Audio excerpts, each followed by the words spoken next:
Tudo bem? Sejam bem-vindos ao Banca Virtual. Eu sou o professor Luiz Eguê e nessa aula de hoje vamos falar sobre capacitores ou também condensadores. O que são capacitores? Qual a finalidade de um capacitor? Capacitor são elementos reativos que reagem à passagem da corrente elétrica através do acúmulo de cargas elétricas em suas placas. Ou seja, o capacitor ele é capaz de acumular cargas elétricas. Os capacitores mais comuns são construídos por duas placas metálicas, onde entre essas placas existe um material isolante, ou também chamado de dielétrico.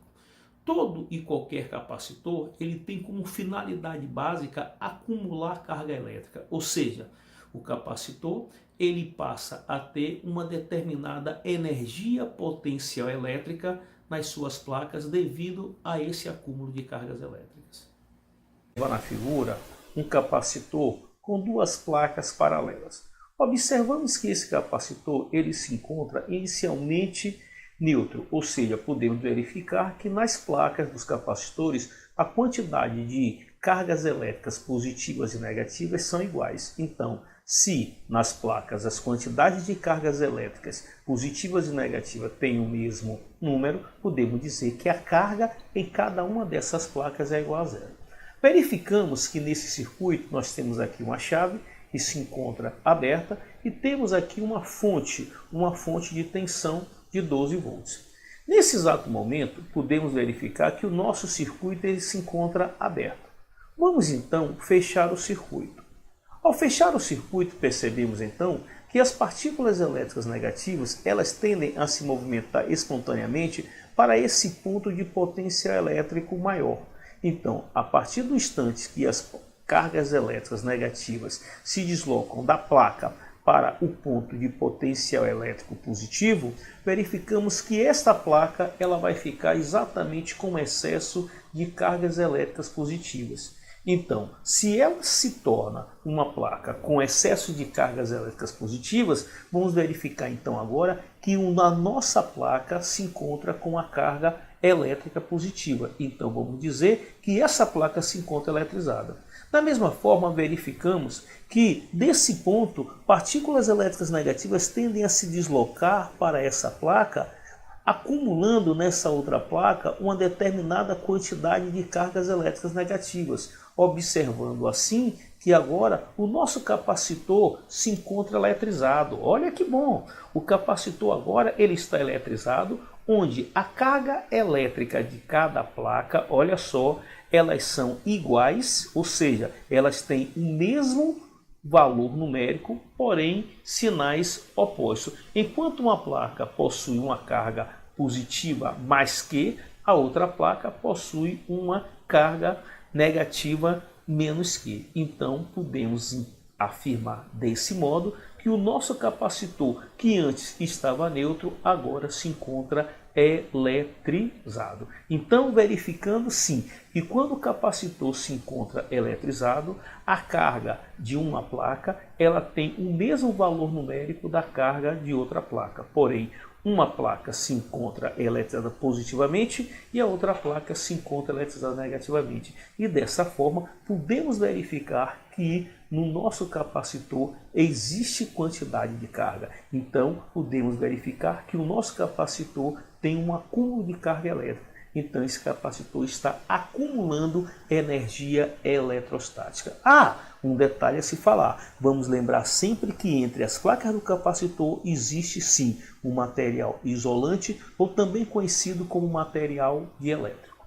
Então, assim podemos dizer que todo capacitor ele possui a capacitância. Opa! E o que é então a capacitância? A capacitância, o nome já diz, é a capacidade de armazenamento das cargas elétricas de um capacitor. Então, se queremos determinar a capacitância do capacitor, que é, vamos deixar claro, uma propriedade desse dispositivo, a capacitância nada mais é do que a quantidade de carga que o capacitor acumulou em uma de suas placas, dividido pela diferença de potencial entre essas placas. Então, lembrando que capacitância é a razão entre a quantidade de carga do capacitor pela diferença de potencial entre suas placas. Então, falando de capacitância, a unidade de capacitância corresponde exatamente a que? Coulomb de carga por volt, onde Coulomb por volt corresponde exatamente a Faraday. Então, Faraday é a nossa unidade de capacitância no sistema internacional. Então, para o sistema internacional, podemos admitir que um Faraday é igual a um Coulomb por volt. Ok? Podemos ter também o submúltiplo do Faraday. Um dos submúltiplos do Faraday muito importante e muito utilizado é o microfarad. Então, 1 microfarad equivale exatamente a 10 a menos 6 Faraday. Agora, podemos ter vários tipos de capacitores. E um dos capacitores muito usado é o chamado capacitor de placas paralelas. Olha bem, o capacitor de placas paralelas é um capacitor formado por duas placas paralelas, onde essas placas, uma vai ficar eletrizada positivamente e outra placa eletrizada negativamente. Então, se nós temos placas paralelas eletrizadas, vamos observar que entre essas placas surge exatamente o que? Um campo elétrico.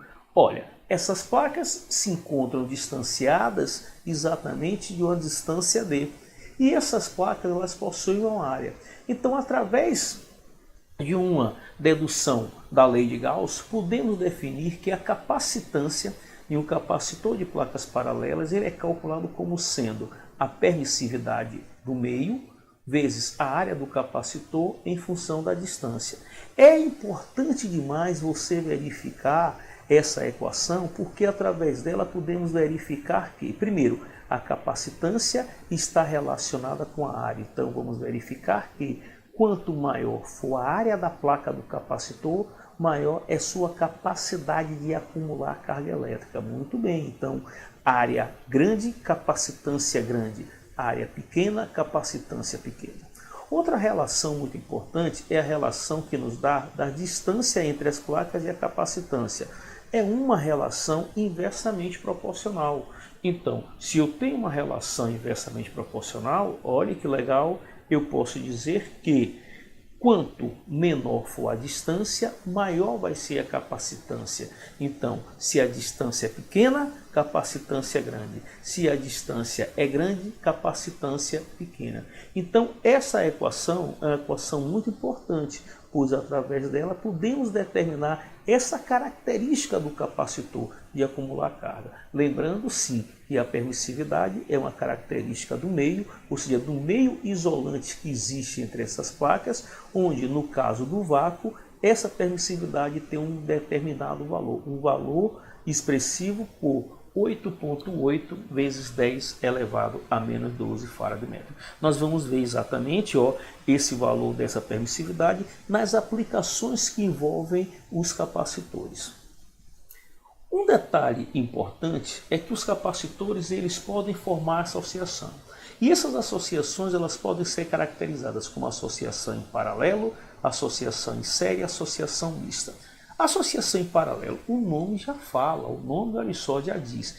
Associação em paralelo de capacitores é quando os capacitores estão associados paralelamente um ao outro. Olha que interessante, eu tenho aqui o capacitor 1, o capacitor 2 e o capacitor 3. Podemos observar que essa forma geométrica que nós armamos os capacitores aqui dá exatamente essa ideia de paralelismo entre eles, ou seja, eles estão paralelos um ao outro.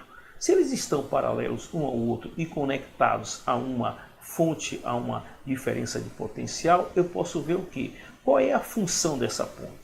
A função exatamente dessa fonte aqui é estabelecer uma DDP nas placas do capacitores. Então dá para você ver que todas as placas da esquerda estão conectadas ao potencial negativo e todas as placas da direita estão conectadas ao potencial positivo. Então, uma das características dos capacitores em paralelo é que todos eles vão ter exatamente a mesma diferença de potencial, ou seja, a diferença de potencial estabelecida pela fonte é a mesma DDP do capacitor 3, é a mesma DDP do capacitor 2 e a mesma DDP do capacitor 1.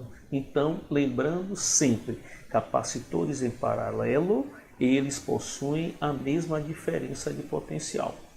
Mas outro detalhe interessante é que verificamos que quando nós temos capacitores em paralelo, esses três capacitores C1, C2 e C3 pode ser substituído por apenas um capacitor, conhecido como sendo capacitor equivalente. Então o nome já diz, capacitor equivalente, ou muitas vezes capacitor resultante. O que é então capacitor equivalente ou capacitor resultante? É aquele capacitor que vai substituir a presença de C1, C2 e C3 na minha associação. Ou seja, eu posso dizer que é equivalente eu ter uma associação em paralelo com três capacitores ou ter simplesmente um único capacitor equivalente que substitui, na verdade, a presença de quem? Desses três.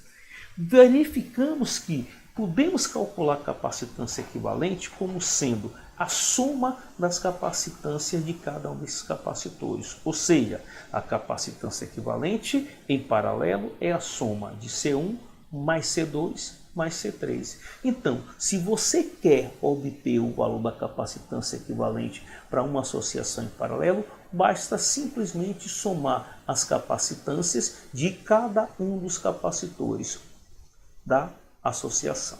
Outro detalhe importante a verificar é que, como esses capacitores estão ligados a uma fonte, cada capacitor desse aqui, passou a ter uma certa quantidade de carga.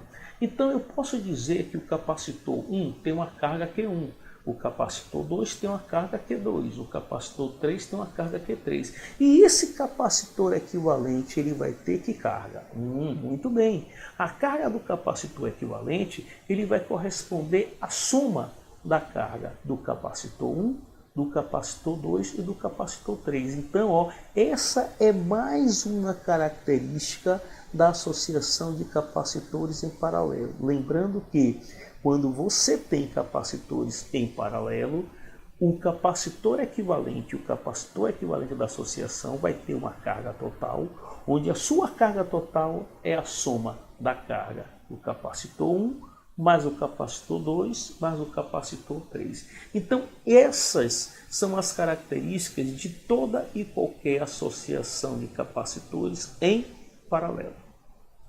Mas também podemos ter os chamados capacitores associados em série.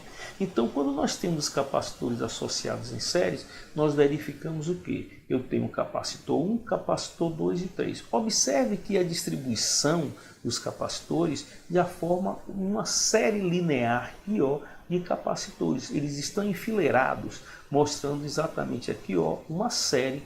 Então, se eles estão em série, eu vou dizer capacitor 1, capacitor 2 e capacitor 3. O capacitor 1, 2 e 3 pode ser substituído por um capacitor equivalente. E aí, nesse caso, como nós vamos determinar a capacitância equivalente? Verifique que a capacitância equivalente ela vai ser a soma do inverso de cada uma das capacitâncias. Então, a capacitância equivalente, eu vou dizer o quê? Que o inverso da capacitância equivalente é a soma do inverso de C1 mais o inverso de C2 mais o inverso de C3. Ou seja, a capacitância equivalente é a soma dos inversos das capacitâncias de C1, C2 e C3. Detalhe importante.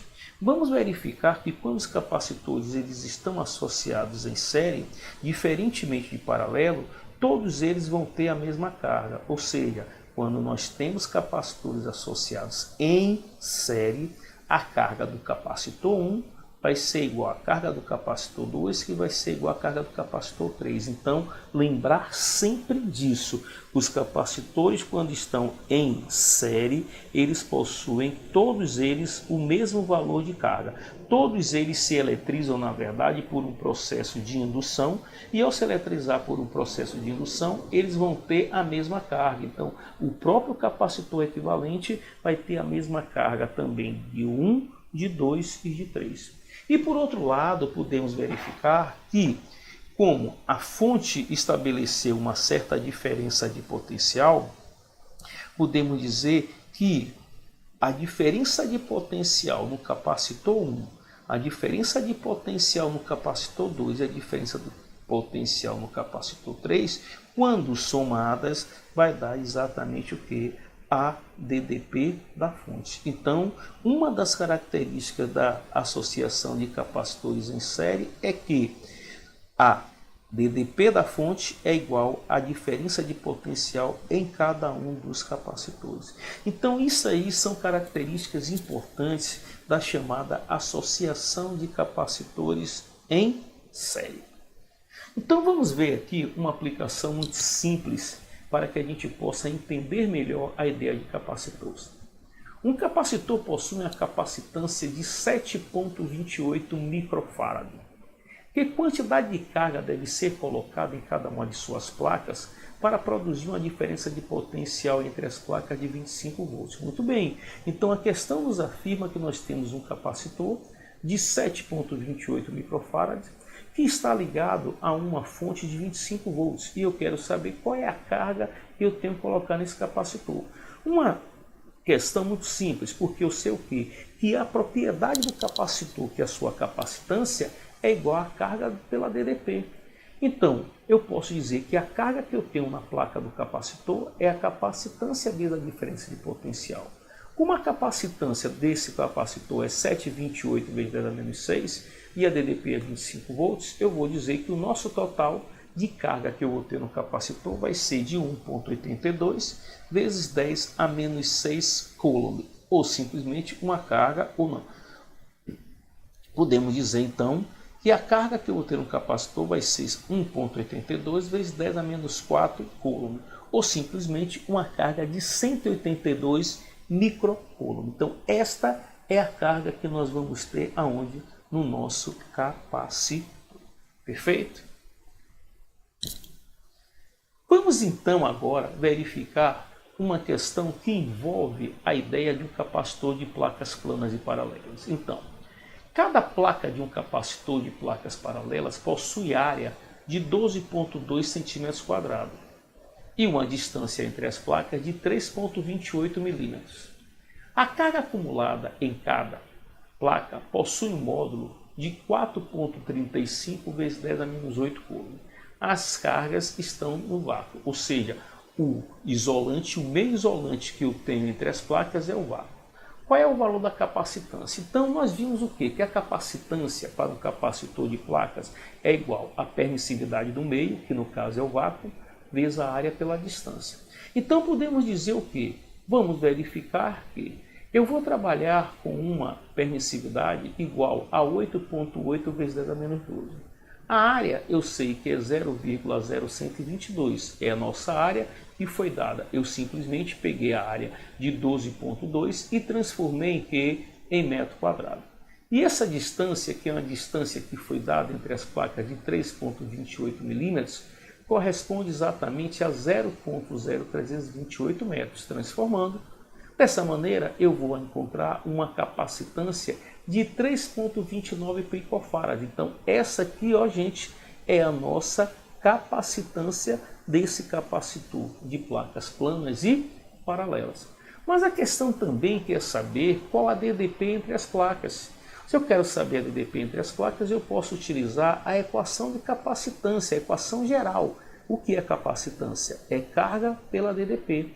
Então eu posso dizer que a DDP vai ser a carga do capacitor pela capacitância. Pronto, é isso aí, gente. Olha só, a carga eu já tenho. Quanto é a carga? 4,35 vezes 10 a menos 8. Quanto é a capacitância? 3,29 picofarad. Substituindo, eu vou dizer que nas placas do capacitor eu tenho uma DDP de 13,2, olhe bem, kV. Então 13,2 kV ou 13,2 vezes 10 a terceira volts é a DDP que eu tenho entre as placas do capacitor. Muito bem. Mas nós sabemos também, queremos também, aliás, o módulo do campo elétrico entre as placas. Como eu sei que entre as placas do capacitor vai existir, olha só, um campo elétrico uniforme, eu posso dizer que a diferença de potencial vai ser igual ao campo vezes a distância entre as placas. Então, obviamente, o campo elétrico vai ser a diferença de potencial pela distância. E aí eu chego exatamente ao valor de 13,2 vezes 10 a terceira volts, que é a DDP, dividido pela distância, 0,0328. E assim eu vou dizer que entre as placas desse capacitor eu tenho exatamente o campo elétrico igual a 4,02 vezes 10 a sexta voltmetros, ou, se você quiser, também 4,02 vezes 10 a sexta Newton por Coulomb. Então esta foi uma análise que nós estamos fazendo dos capacitores, envolvendo a sua propriedade de capacitância e envolvendo um conhecimento referente a capacitor de placas planas e paralelas. Ok? Então, olha só, visite a nossa página www.virtualbanca.com. Sejam bem-vindos ao Banca Virtual. Inscrevam-se no nosso canal Banca Virtual e na internet www.virtualbanca.com.